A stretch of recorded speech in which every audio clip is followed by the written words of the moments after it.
Greetings. I'm pleased to be here to welcome you to the Agribility Life Project virtual workshop. As the leader of cooperative extension at our nation's largest 1890 land grant and HBCU, I am honored to take part in this national initiative that does so much to make agriculture more inclusive and diverse. Whether you are a farmer, a partner, an extension professional, or a researcher, I welcome you and applaud your work. Here at Extension at A&T, we work primarily with limited resource small-scale farmers. These farmers are often minorities, some are veterans, and many have health or mobility challenges that are associated with age, lack of access to affordable health care, service to our country, or the lingering impacts of their injuries. If our agriculture sector is to thrive in the years to come, we must embrace those farmers, help them to develop to their fullest capacity, encourage their work, and reward their successes. Agribility does all of these things and more. Through educational programs, information sharing, and collaboration, Agribility helps farmers find resources they need, adopt new technologies, market their products locally and nationally. Agribility emphasizes access and adaptability, and this year, this has meant adapting our workshop program because of our national health emergency. And it comes as no surprise to me that the National Agribility Project, as well as the leaders of our North Carolina Agribility Program, have been able to smoothly transition to an online format. This is how Agribility works. It ensures that everyone in agriculture, no matter their ability level, their age, their race, or whether they are new to farming, has the chance to learn and succeed. I would like to thank the National Agribility Project, the LIFE Project, and our North Carolina Agribility Partnership team for bringing together so many people with a wide range of knowledge to share their ideas and expertise. They have different backgrounds and hail from different parts of the country, but they all share the belief in the vision and the goals of this program. They all believe that farmers should be able to stay active in production agriculture for as long as they choose, and that limitations can be managed and in fact overcome. I share that belief and know that initiatives such as Agribility strengthen our agriculture sector, our land grant universities, and our rural communities who thrive when their farmers thrive. It's been said that we often may need a doctor, a lawyer, or a police officer, but we depend on farmers every day, 3 meals a day. That's why Agribility matters and why everyone involved in this workshop matters. I thank you for spending your time with us. Please stay safe during this pandemic as we head into what we all hope to be a healthy, happy, and productive new year. Thank you. Good afternoon, everyone. Thanks for joining us today at the second session of the Agribility Life Project 1890 Land Grant Institutions Virtual Workshop. I am Beatriz Rodriguez, Director of the North Carolina Agribility Partnership. Today's session is a farmers panel entitled Overcoming Limitations. Our panelists today are Suzanne Ramsey, Sustainable Ag Farmer, owner of the Ramsey Farm, Davon Lamar Goodwin, veteran farmer, owner of the Land Farm, and Tonya Nonnally, blueberry farmer, owner of the Legacy Acres Farm. Hello and welcome. I'm Suzanne Ramsey, and it's a pleasure to be here and share this time with farmers. I grew up in Lemon, South Dakota, and we had an organic farm. It was about a ½ acre, growing vegetables, fruits, culinary medicine, or medicinal herbs, and with beehives. And I was real active in 4-H, and the community and all around me, surrounding me, were heavily involved in agriculture. It was really a pleasure to live there. So I saw a wide variety of forms of farming, and everything from organic to conventional. But the farms out in South Dakota, if anyone's listening from South Dakota and the Midwest, you know they're large and they produce a lot of food for folks. 17 years ago, we purchased some land near Mooresville, North Carolina. It's about 12.5 acres. And when we purchased the land, it was very barren and had been way over farmed. We didn't have a lot of insects. We certainly didn't have any animals. We just didn't have things that grew on our property. So it took us the first few years to go ahead and work to amend the soil. And I'm happy to say that we currently have a farm that flourishes, and we continue to work the soil and to amend it. We have a produce stand where we sell vegetables, fruits, berries, flowers, herbs, and we give tours both to, not certainly during the COVID time, but we have given tours to many individuals, senior citizens, groups, as well as students from school. Always enjoyed it, and we feel really strongly that folks need to know how their food is grown and who's growing it, and so that's really been a joy. We sell on a produce stand on our farm, as well as to several restaurants. My story is that years ago, I had a rapid onset of a virus that damaged my spinal cord, leaving me paralyzed for a considerable amount of years from the waist down. It was a slow and long recovery. During that time that I had to learn to do things differently sometimes than other people, but a lot of things that I wanted to do, I was able to. I just had to think differently. And I'm sure everyone listening to this, regardless of your status, that you're in the same position. I had recovered from the virus and was able to walk and move and was learning to run. And I was hit and run over by a forklift.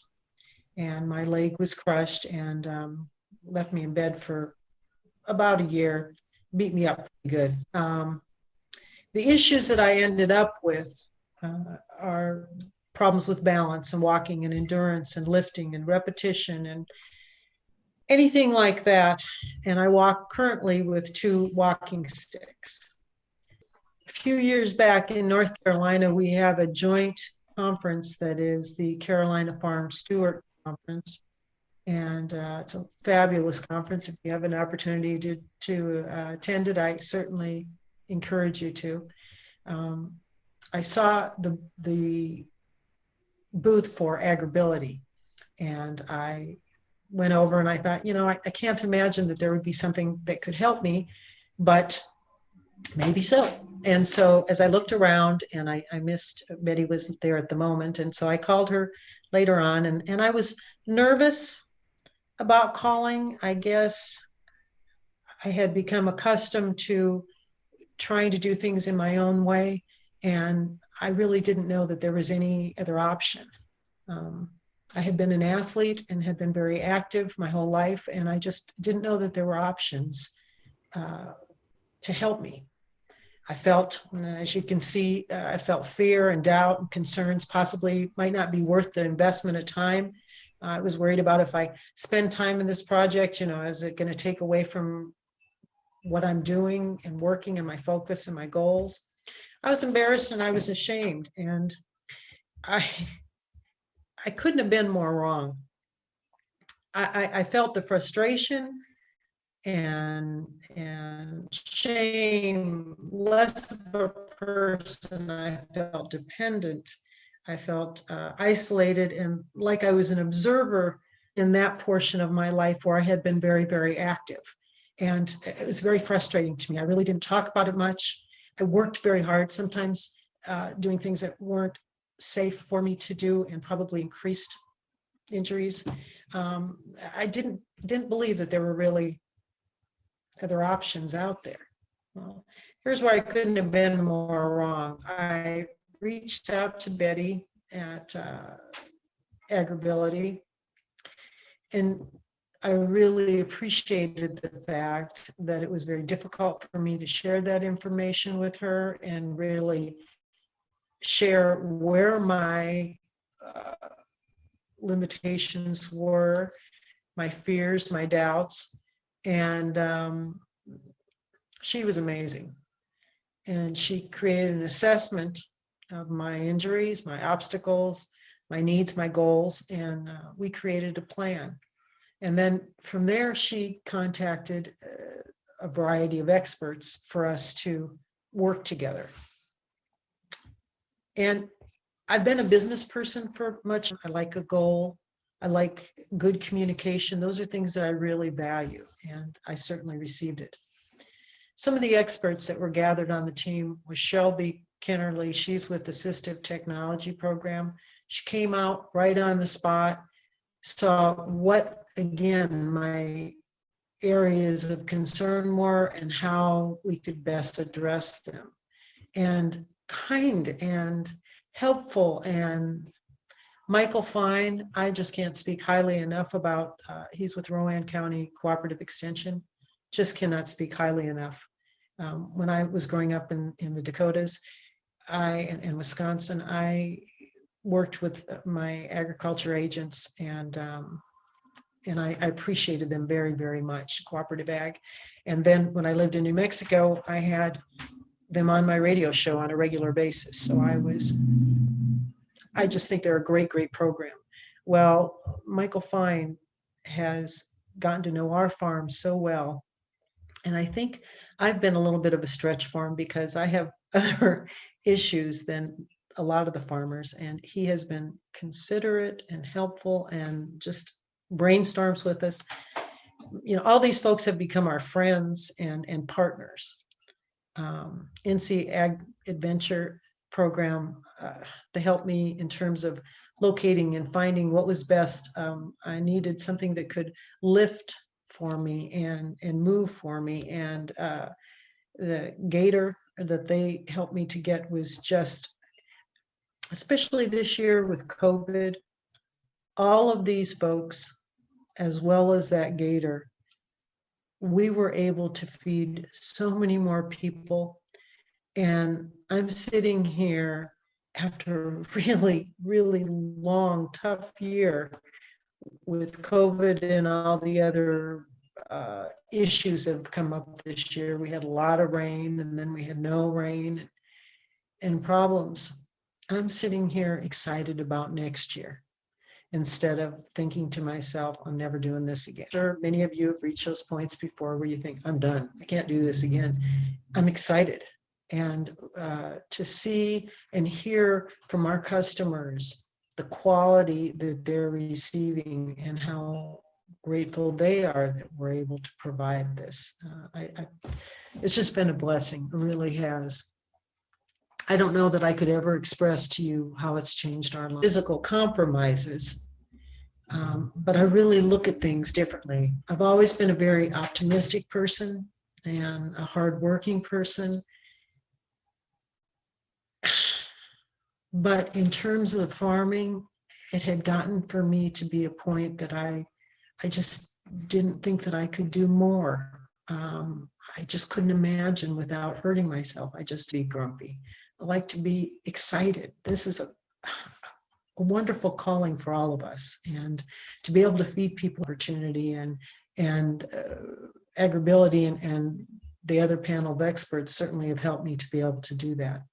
My options, I kind of feel like I've got options instead of limitations, and I look at things very differently. And even when I have people come to the farm and they're talking about in their gardens or their yards or their farms, or my husband, I look at things differently and say, couldn't we do that safer? And what would be easier? Which would be less trauma to our bodies? So it's really been an eye-opener. And you know, we can't all be experts in everything, and that's where having members of these teams are just, it's just so valuable. Betty's term to me at the time when she first visited with me, she said, if you could do, a question was doubtful, and she said, if you could continue doing the tasks that you enjoy with less pain and longer, Would that be helpful? Well, of course, the answer was yes. Would you want that for a friend? Of course, the answer is yes. If so, why not for yourself? And I tell you, we've spent time down at one of our local nurseries and really visited with them too about ways to help farmers and help the folks that grow, both with equipment that they provide and tools, how they can better help their farmers for longevity in terms of growing, as opposed to using the same old thing that hasn't worked for a long time. And specifically, I'm speaking of some of the tools that AgriBility really helped me with. Who knew that these things existed? I didn't. I think to myself, why were they ever built in any other way but to work with our body in communion with our body as opposed to against our body? I encourage anyone watching that if you've even had a small injury, to reach out to AgriBility and also as a preventative measure too. So it's really been my pleasure. I do apologize about the snafu in the beginning, but I certainly wish the best for all of you, and I'm grateful to be amongst the farm community and the wonderful people that are involved with it. Thank you. By the way, if you are ever in our area, I encourage you to give us a call. Okay, that's great.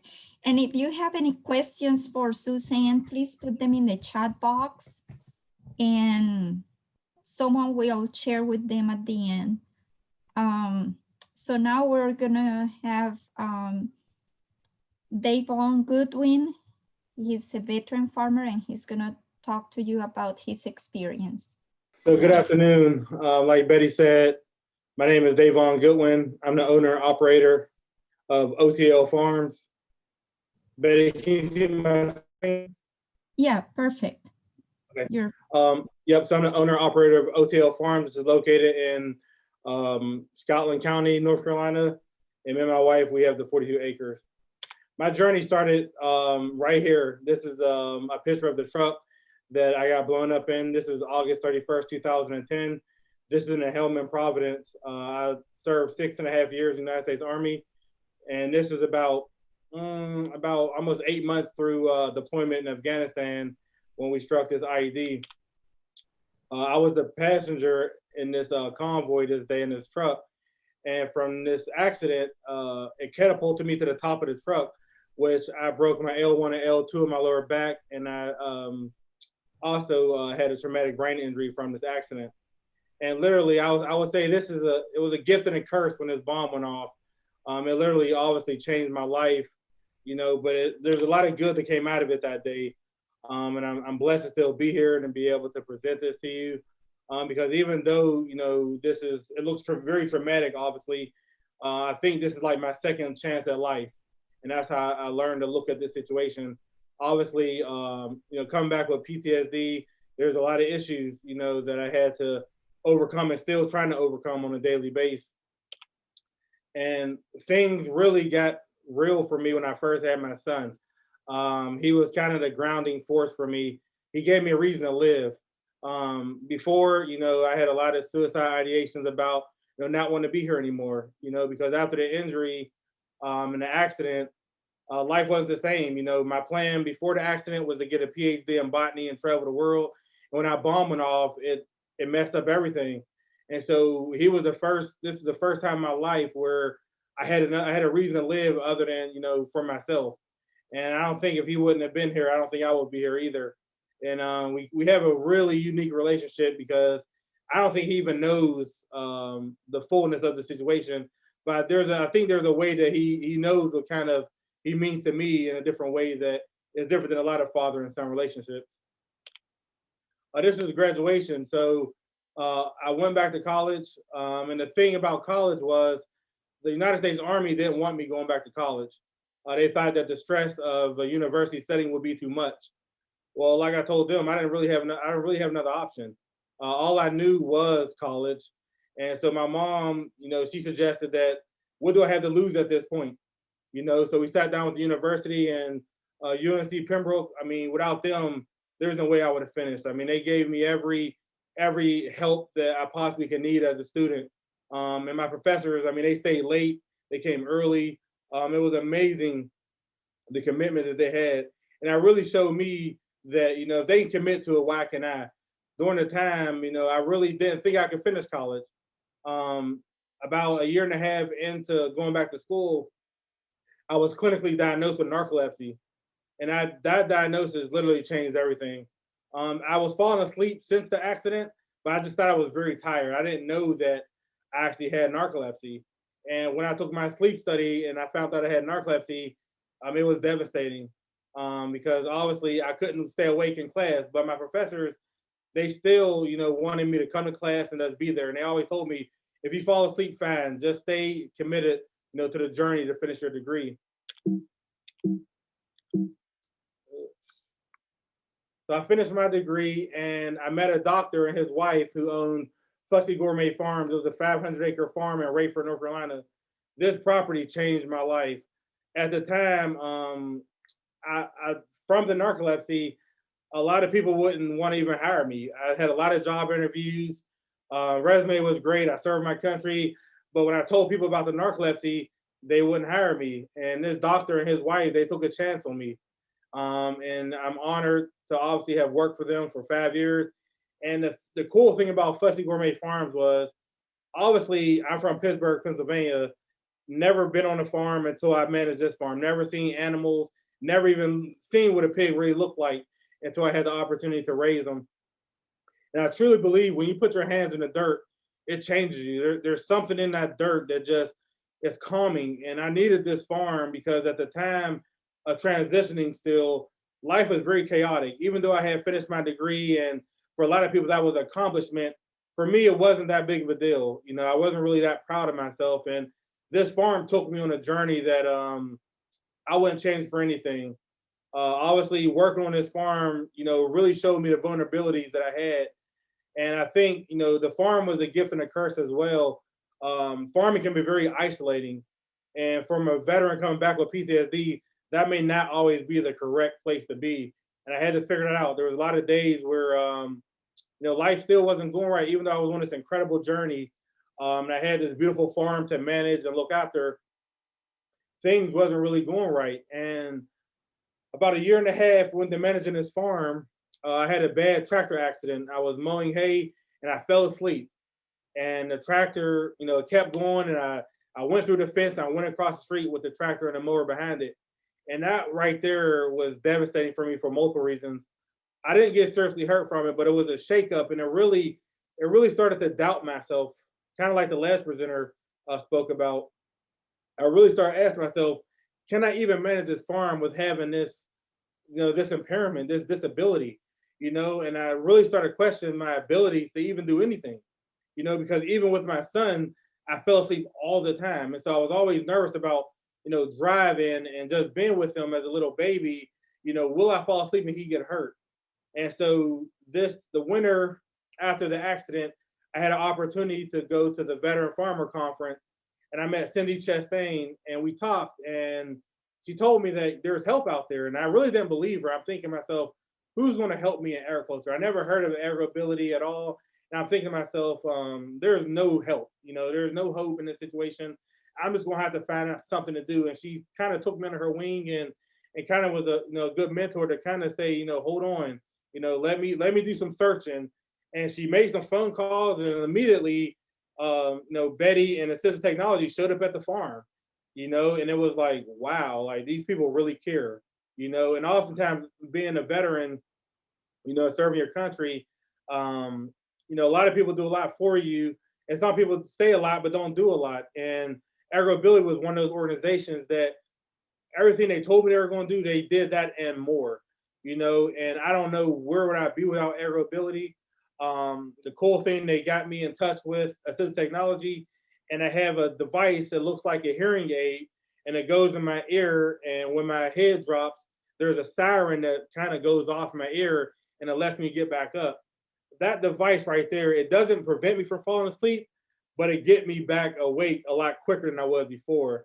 And it's been a lifesaver. And I think the biggest thing that ErgoAbility did for me is they gave me confidence. You know, I think even though the assistive technology was great, the fact that they were willing to take time out of their day and to make sure that they heard my story and could try to figure something out, that meant the world to me. And I can't say enough about Betty. You know, she goes beyond the call of her job, you know, and it was just amazing to me that they were willing to do anything that I needed them to do to have that confidence to be able to get back on my feet and start farming again. And these are some pictures of the farm this is Fussy Gourmet. And so one thing that I believe that ErgoAbility did for me was they gave me confidence to tell my story. And so I've been able to go around the country and to meet with my senators and public officials to tell my story about, you know, making sure that these programs get funded and to make sure that, you know, they hear my story and they hear that there are organizations out there that are serving vets and other disabled, you know, populations of people be able to stay in and fight the farm. Because I do believe that farming is not just a job, but it's, to a lot of people, I think like myself, it's very therapeutic. And without farming, I just don't know what I would do. And this is a trip I got to go to DC, and I spoke to obviously Tom Tillis and been able to tell him, he's a senator here in North Carolina. I got to tell him my story, you know, about, you know, these organizations that kind of showed up at my door when I needed somebody to show up for me. 2016 is when I started Off the Land Farms. It started on Fussy Gourmet property. I got to lease some of that property to start my own farm. And this is kind of like the new adventure that, you know, me and my wife kind of took on. This is our new logo that we now have. And so a year and a half ago, we moved to Laurinburg, North Carolina, where we have 42 acres and we currently grow grapes, blackberries, and mixed vegetables at this moment. These are some of our muscadine grapes that we produce. A big thing that ErgoAbility also done for me was when I had the confidence to be able to tell my story, we thought that, you know, one thing that would help us out and help the community out was doing pick your own. And so pick your own is a big part of our operation. Every fall, we have hundreds of people come out to the vineyard and they get a chance to not just hear my story, but to kind of get involved in the farm. I believe that, you know, my story could be, you know, meaningful to a lot of people, but the community, it's amazing that, you know, the fact that they kind of met me where I was as being a disabled farmer, it was amazing. I never thought that this community that I don't come from would have my back as much as they have. And I don't think I will be farming without this community. And so I feel like I'm kind of indebted to this community. These are some of our grapes during the growing season. And we have done sold to wineries. We have our own juice, jelly, and preserve. And this is one of our grape harvested that went to Cypress Bend Vineyards in Wagram, North Carolina. These are some more pictures of our harvest.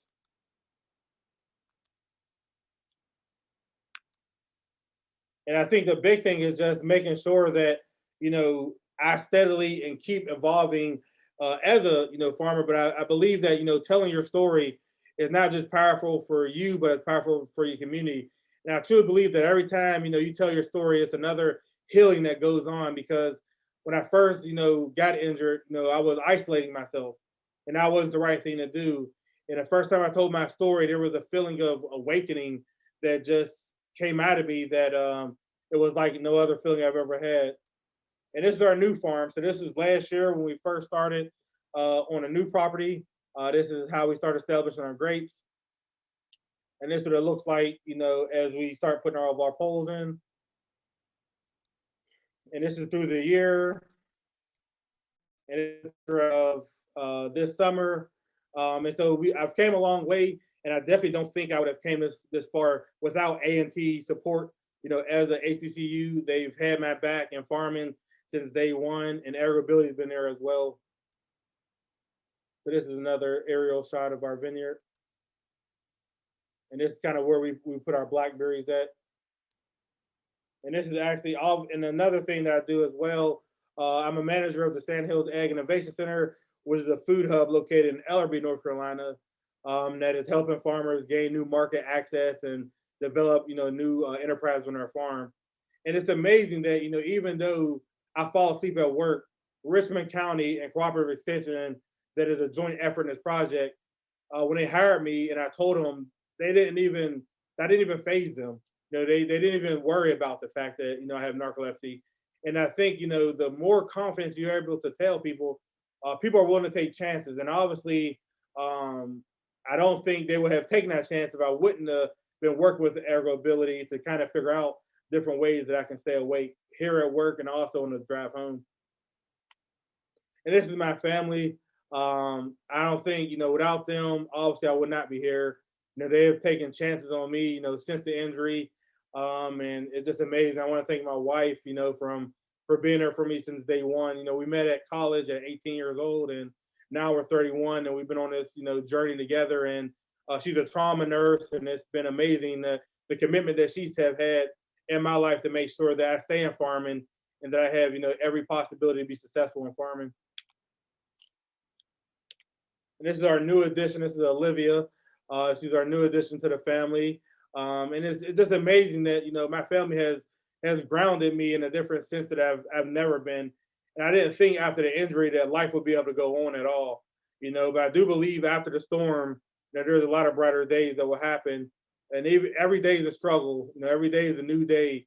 And I just thank God that I'm able to, be able to live out my dream and to be able to farm and be able to tell you, my story. And this is our family. And so I really want to thank, obviously, I sell a lot of my products to the Homegrown by Heroes label, to the Farmer Veteran Coalition.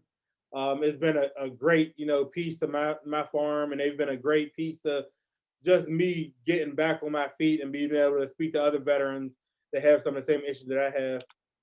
And so these are a lot of organizations that have supported me, Farmer Veteran Coalition, Agribility. I'm the president of the board of the National Young Farmer Coalition. And obviously I'm a board member of the Veteran Farmers of North Carolina. And these organizations, they are pivotal in my life because they're there for you when you really need somebody, whether it's, somebody late at night to talk to or somebody just to try to figure out, how my disabilities will interact around my farming enterprises. So I want to thank you for allowing me to share my story. And I want to thank Betty again for all the work that she does and making sure that people like me are able to stay in the fight and keep farming. So thank you. Thank you, Davon, for sharing that beautiful story with us. And thank you, everybody, for being here. Our next presenter is Tanya Nonnally from Legacy Acres Farm, and she's going to share with you her experience with Agribility. I would just like to take this time to say hello to everybody. My name is Tanya Nonnally, and I'm from a small town called Pelham, North Carolina. And I have a little 12-acre farm with over 700 blueberries bushes. And we're now venturing out into flowers and vegetable gardens that are all just really thriving very well. My husband and I bought the farm back in 2000, and it was just a beautiful place when we bought it. And he expired in 2008. And I was diagnosed with stage 3 breast cancer in 2014. And after months of treatments and surgery and radiation, thank God I'm cancer free, but the doctor still wouldn't allow me to go back to work. So, now I was faced with the problem of having to pay taxes on all this land. And I realized the capability of the money that I was able to make. And I started going to farmers conferences. And so, what I decided to do, I decided to do my due diligence to see what I could learn about making money on the farm, because actually my husband was the farmer. And I'm a breast cancer survivor. I was diagnosed as a survivor in 2016. But because of my treatments and stuff, I was left with mobility issues. like osteoarthritis in my knees and my back, and then I have neuropathy in my feet and my hands, and so it makes things difficult as far as balance and endurance, and and just some of my day-to-day daily living is hard for me to do. I started attending farmers conferences and visiting local farms to learn all I could learn. And this is how I actually met Betty at a Minority Farmers Conference one year. And she was just a total godsend to me. And she has been nothing but a total blessing. And these are pictures of some of my blueberries and a few pictures of the farm. And we've been really working hard trying to get everything up and running so we can actually do the production that we really want to do. Okay, some of my challenges, like my mobility issues, is like just hand gripping abilities. And then I can't stay out in the fields, to oversee people that's actually working for me. I have 3 daughters and 11 grandchildren. And so, only one of my daughters is actually taking an interest in the farm, and my oldest grandson is actually studying horticulture now, and he is just taking off and just trying to learn everything he can learn. He is going to be a valuable asset to me. So right now we're just working on trying to get everything straightened out. Okay, and through AgriBuilty, I was connected to other programs like the North Carolina Assistance Technology Program and the Vocational Rehabilitation. And Gloria came to visit me and actually went through the book and helped me pick out a lot of equipment and stuff that I might need, and was very valuable in helping me, get everything that I needed so that I could be productive on the farm. And I was blessed with tools to help me navigate through my land so, we can be able to do the farming activities that I need. And this is just a picture of my blueberries. I was given a John Deere Gator to help me navigate around the land, which is truly proven to be a godsend tool. It made me feel useful again because, before I couldn't go out there and walk the fields and do things that I wanted to do because of my mobility. But now I can drive to the fields and to the ponds and enjoy the beauty of the land and enjoy all the wonderful fresh air.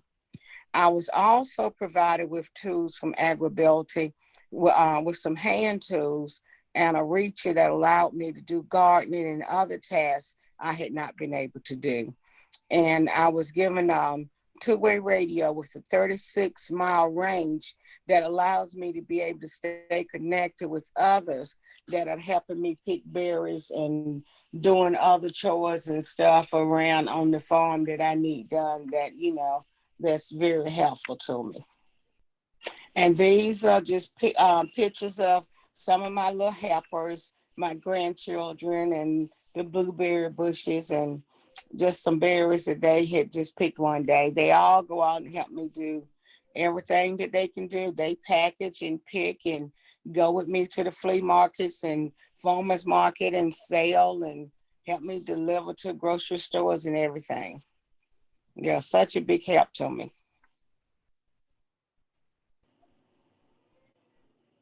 And these are just some more pictures. That's my greenhouse that I was able to get through NRS. There is a lot of services and organizations out there where you can apply for money. You just actually have to go and look for it. And, it's a lot. I found a lot of help. And these was the moms that we sell in this fall. And that's Miss Gracie. That's my youngest granddaughter sitting in the middle of the turnip patch. So we get everybody's out there picking. We got everybody working.